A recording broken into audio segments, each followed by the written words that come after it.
بسم اللہ الرحمن الرحیم۔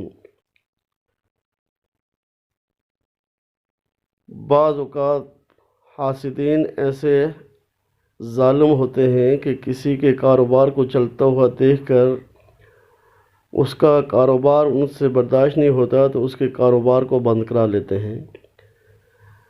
جادو کے ذریعے کسی کا چلتا ہوا کاروبار بند کر لینا، کسی کے گھر کو اجاڑ دینا، اور اسی طرح بعض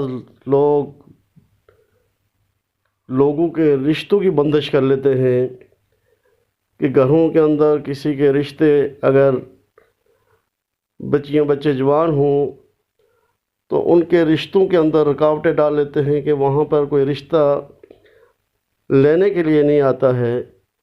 تو یہ ساری بندش کی صورتیں ہوتی ہیں کہ جادو کے ذریعے بندش کر دی جاتی ہے کہ اگر کوئی رشتہ لینے کے لیے آتا بھی ہے، گھر میں آ کر بات بن جاتی ہے، دیکھ کر چلے جاتے ہیں، لیکن دوبارہ پھر واپس نہیں آتے۔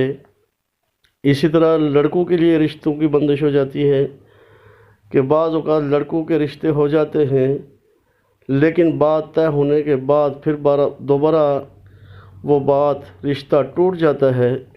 اس کی وجہ بھی جادو کی بندش کی وجہ ہوتی ہے کہ بندش کر دی جاتی ہے۔ جو ظالم ہوتے ہیں، مخالف ہوتے ہیں، جادو کے ذریعے یہ بندش کر کے رشتوں کی بندش کر لیتے ہیں۔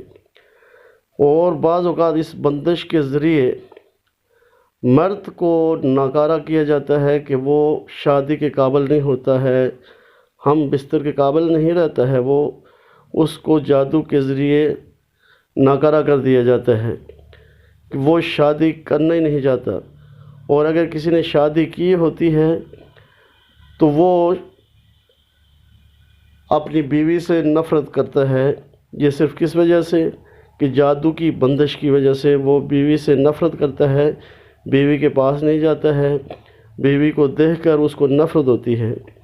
اور اسی طرح بعض اوقات عورتوں پر جادو کے ذریعے بندش کر دی جاتی ہے کہ عورتوں کا رشتہ نہیں آتا ہے، اور اگر رشتہ ہو جاتا ہے، شادی ہو جاتی ہے، تو وہ بندش کی وجہ سے اپنے خاوند کو دیکھنا پسند نہیں کرتی ہیں، اپنے خاوند سے نفرت کرتی ہیں، خاوند کو دیکھ کر ان کو نفرت آتی ہے۔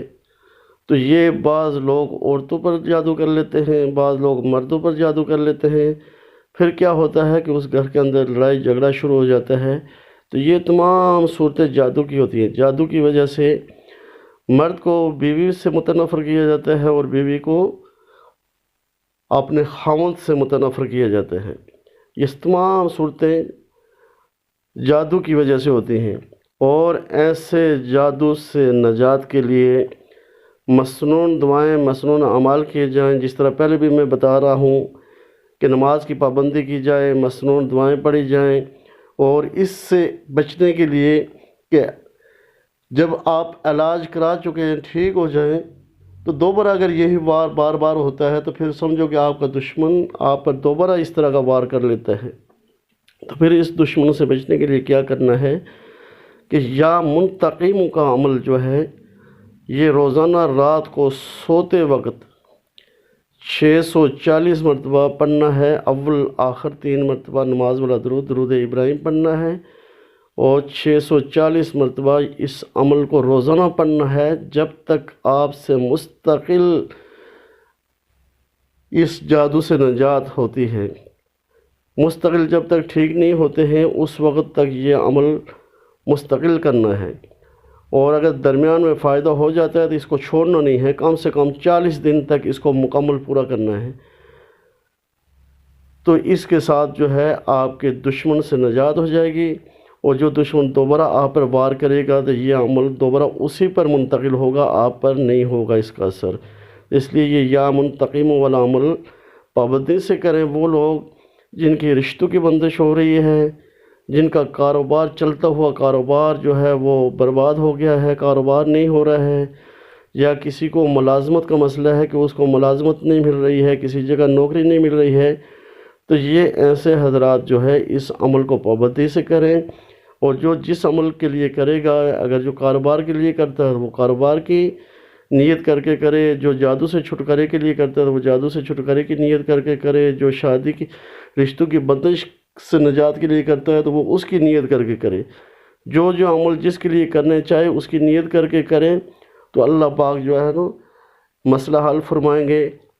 اور جو جادو کرنے والے یا کرانے والے ہوں گے، آپ یا منتقموں والا عمل پابندی سے کریں گے تو یہ واپس انہیں پر عمل لوٹ کر جائے گا، آپ کو اس کا کوئی ضرر نہیں ہوگا، آپ کو کوئی نقصان نہیں پہنچا سکے گا۔ اللہ پاک ہم سب کے حامی و ناصر ہوں۔ وما علینا الا البلاغ المبین۔